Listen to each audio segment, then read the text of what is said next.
നിങ്ങളുടെ ഫേവറേറ്റ് ആയ ഒരു ഫുഡ് അത് ഒരാൾക്ക് മാത്രമേ ഉള്ളൂ.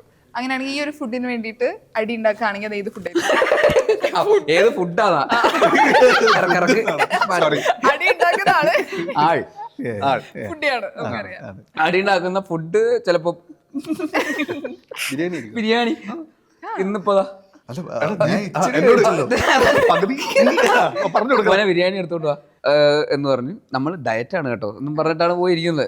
ഹെൽത്തിയാണ് ഇപ്പോ എന്നും പറഞ്ഞിട്ട് പോയി ഉച്ചയ്ക്ക് ഇരുന്ന് കഴിച്ചോണ്ടിരിക്കുന്നത് ബിരിയാണി, മലബാർ ബിരിയാണി.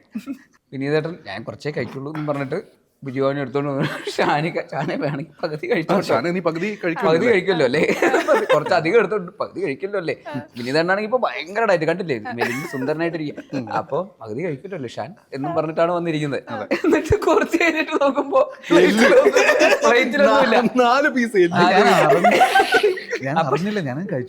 ഷാനിക്ക നോക്കിയിട്ട് ഇതിന്റെ പകുതിയാണോ എന്നോട് കഴിക്കുന്നത്.